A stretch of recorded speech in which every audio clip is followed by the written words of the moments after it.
Herkese selamlar. Bugün ihracat satışta kariyer yapmak için 3 tane gerekçeden bahsediyor olacağız arkadaşlar.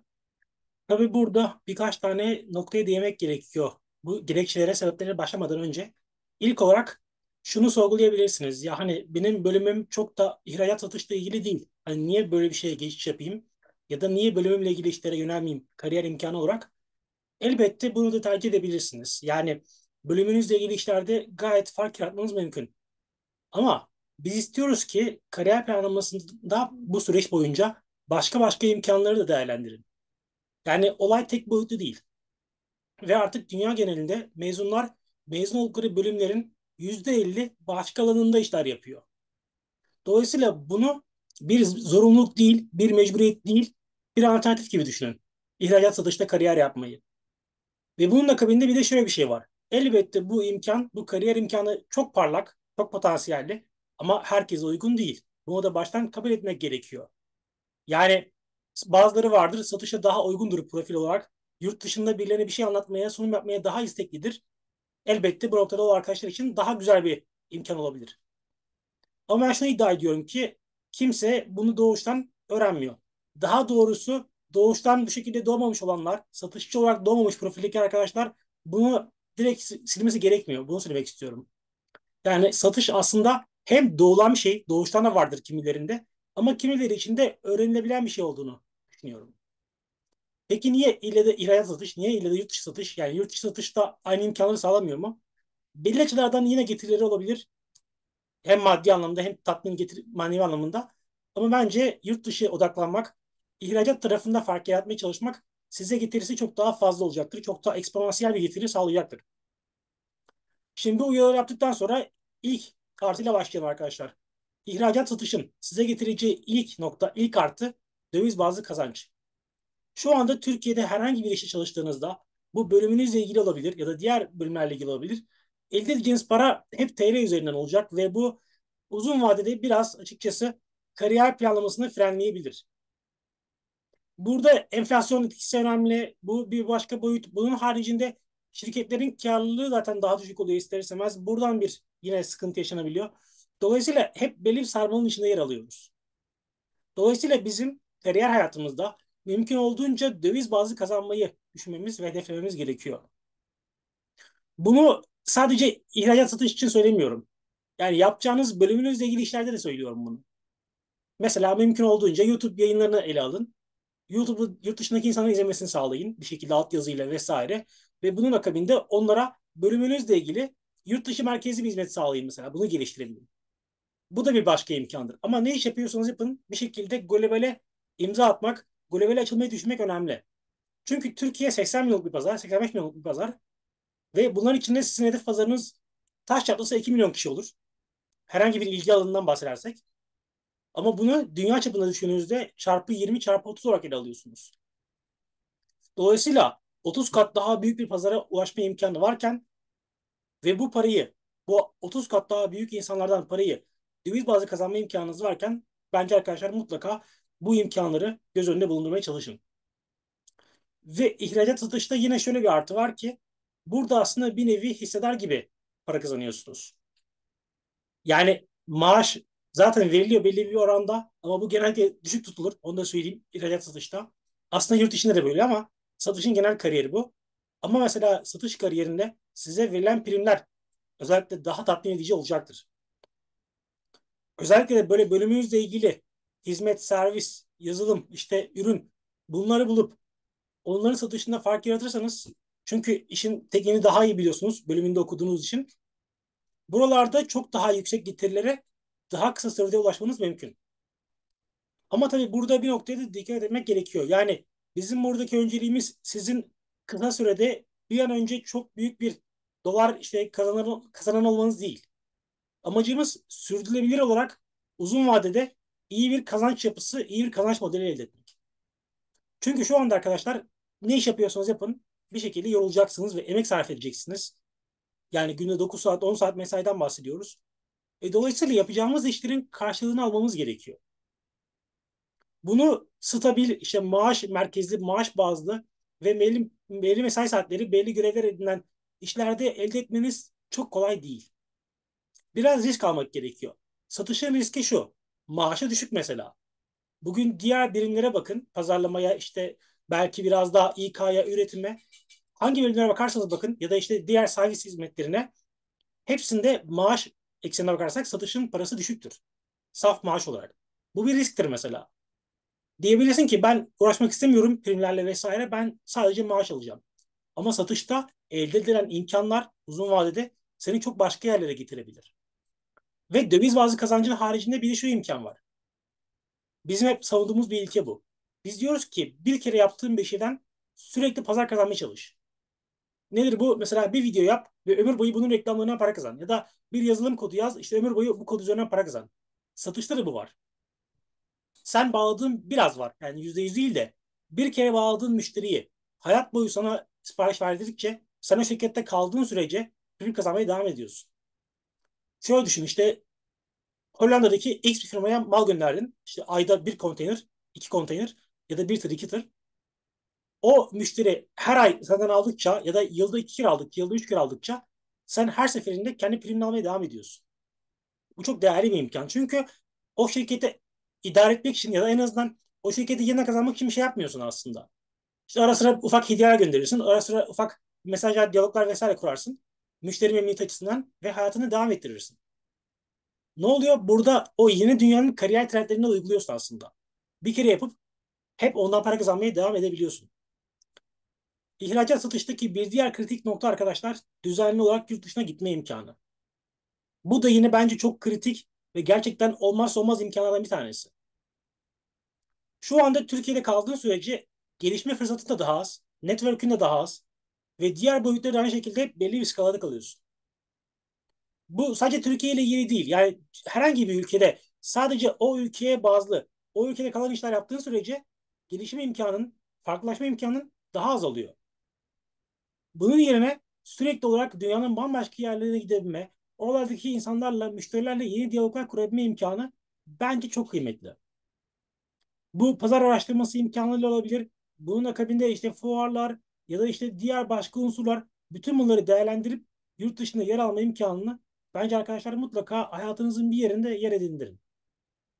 Ha, bu gezilerde kendi hayatınızı tabii ki ön plana almıyorsunuz. Yani özel hayat gezilerinden vesaire ziyade iş için gidiyorsunuz oraya belki. Ama illaki yani bugün Türkiye'deki şirketlerin yarısından fazlası sizin orada bir gün daha fazla kalmanızı ya da işte bir gün daha fazla bir yerlerde gezmenizi çok da sıkıntı yaratmayacaktır. Özellikle de böyle şirket için değerli iş yapan, bir şeyler üreten bir insansanız onlar size bir iki gün izni zaten muhtemelen kendileri gönüllü olarak vereceklerdir. İtalya'ya gittin şu fuara, git Milano'da da bizim için gez bir gün daha deyip parçanı zaten vereceklerdir. Ki çoğu zaten bu konuda euro bazlı, işte dolar bazlı şey veriyor. Günlük yemeği veriyor orada geçinmen için. Bu imkanların her birisi size çok değerli uzun vadeli getiriler sağlayabilir. Bunu sadece şey olarak düşünmemek lazım. Yani ben oraya gittim ve işte yurt dışını gördüm, gezdim değil. Orada tanıştığın insanlarla beraber aslında çok başka bir değer de oluşturabilirsin. Çok farklı yeni iş imkanlarını görebilirsin. Sen mesela A ürünü satıyorsun yurt dışında. Gittin orada işte B ürünü satan birisiyle tanıştın. Belki birlikte bir beraber ortaklaşa zihniyetle C ürünü geliştirebilirsiniz beraber. Ya da beraber yeni pazarlar keşfedersiniz örneğin. Özellikle know-how anlamında bence yurt dışı, Batı Avrupa başta olmak üzere işte biraz Kuzey Amerika'da böyle, Asya'da da aynı şekilde. Buralarda çok acayip iş imkanları, acayip işbirliği imkanları, distribütörlük imkanları doğuyor arkadaşlar. Dolayısıyla eğer gerçekten bu konulara kafa yoran ve o satış yapmak istediği, ihracat satışta yer almak istediği alanla ilgili tutkulu arkadaşlar mutlaka bir noktadan sonra fark yaratacaktır. Ama şunu söylemek gerekiyor tabii ki. Bu kolay bir süreç değil. Yani bunu baştan belirtmem gerekiyor. Bunun için işte o ikinci yabancı dil ise ikinci yabancı dil, bunun haricinde belli bir süre düşük maaşsa düşük maaş, bunun gibi pek çok unsur başlangıçtaki o zor aşamalar olarak karşınıza çıkacak. Üçüncü ve son bence yine kritik artıysa ihracat satışın sunduğu global kariyer imkanı. Bugün Türkiye'de yapılan işlerin, mesleklerin, yine aynı şey söylüyorum. Sadece Türkiye için değil bu. Yani Hollanda'daki de bu şekilde ya da işte ne bileyim Meksika'daki de bu şekilde. O ülkede yaptığınız işlerin çoğunluğunun globalde bir karşılığı yok. Çünkü globaldeki şirket sizin o şirkete ne yaptığınızı bilemez. O şirketin o pazardaki yerini bilemez. Belki siz niş bir alanda gerçekten çok katma değerli bir şirkette çalışıyor olabilirsiniz. Herhangi bir departman için söylüyorum bunu, satış için değil. Ama Meksika'daki bir şirket onu bilemez. Ya Amerika'daki şirket nasıl bilecek onun sizin için çok değerli olduğunu? Ve veya şunu söyleyeyim. Avrupa'da olsun başvurduğunuz şirketler ve onlar sizi tanıyor olsun. Tanıyor bile olsa diyebilir ki ben senin vizen için niye uğraşayım? Bu biraz Türkiye'sel bir sorun. Türkiye ile ilgili bir sıkıntı. Diğer ülkelerde de böyle ama. Bu sefer ne yapıyor mesela Avrupa için söyleyecek olursak Schengen olmaya olanları mümkün olduğunca almaya çalışıyor. Türkiye'den en fazla işte yazılım vesaire almaya çalışıyor ki onların çünkü muadili yok. Burada arkadaşlar satışın bir diğer artısı da tıpkı yazılım dünyasında olduğu gibi biraz endüstriyel tasarımda olduğu gibi şirketlerin katma değerli bulduğu biri haline gelmeniz. Yani satışta fark yaratıyorsanız özellikle niş bir alanda bu sizin bölümünüzle ilgili sektörde de olabilir, başka alanlarda da olabilir. O Avrupa'daki ya da Amerika'daki ya da başka ülkedeki şirket sizin için işte vize ise vize, pasaportsa pasaport o süreçlerde uğraşabiliyor. Çünkü diyor ki bu kişi gerçekten biliyor piyasayı. İşte MENA piyasasının en iyilerinden bir tanesi işte Kuzey Avrupa'yı çok iyi biliyor ya da işte Rusya'yı, Kafkasya'yı çok iyi biliyor. Ben diyor bu satışçıyı mutlaka almam lazım bu sektördeki bir şirket olarak. İşte bunu dedirten alanlardan bir tanesi arkadaşlar. Çünkü satışta özellikle niş, böyle sanayi, endüstri tarafındaki ama bunun haricinde bence başka imkanları da başka alanları da sayabiliriz buraya. Herhangi bir niş bir alanda yaptığınız yurt dışı satış kariyeri sizin global çapta bir değer yaratmanızı sağlayacak. Ve buraya şunu ekleyelim beraberinde. Global kariyerden kastımız evet bir açıdan bir yanıyla sizin gitmenizi gerçekleştiren bir etken. Yani yurt dışına taşınmanız için bir imkan. Bunun haricinde aslında yurt dışındaki başka insanlarla işbirliği yapmanızı da sağlayabilir. Bu da bir global kariyer imkanı. Neden bahsediyorum? Mesela siz Türkiye'de herhangi bir sektörde herhangi bir alandan çok fark yarattınız, uzmanlaştınız. İşte aynı işi belki Finlandiya'da yapan birisiyle bir ortaklık kurup, bir işbirliği kurup yine döviz bazlı kazanca kendinize getirebilirsiniz. Bu sefer dersiniz ki ben piyasada çok iyi hale geldim, çok iyi noktaya geldim. İşte ben sadece firmalar için çalışmak istemiyorum, Türkiye'deki firmalar için. Benim bir ayağım da işte Finlandiya'da olsun. Orada da şöyle bir ortalama var, işte mark. Ya da dediniz ki işte bir ayağımda mesela e, Meksika'da olsun. Oradan bir ortak bulunuz kendinize. İşte bunun için de devreye burada yer vermedik ama LinkedIn gruplara giriyor arkadaşlar. LinkedIn'de mutlaka böyle global trading, işte küresel ticaret, yurt dışı satış bu tarz gruplarda yer alın. Çünkü burada çok fazla böyle simsar dediğimiz kişiler yer alıyor. Bu kötü anlamda söylemiyorum bunu. Bu baya baya şu an bir danışmanlık bir iş yani baya başlı başına. Tıpkı futboldaki komisyonculuk gibi işte menajerlik gibi ya da daha doğrusu burada da pek çok menajer var. Mesela bir üretici Asya'daki bir üretici birine görev veriyor. Diyor ki git işte benim için MENA'yı dolaş.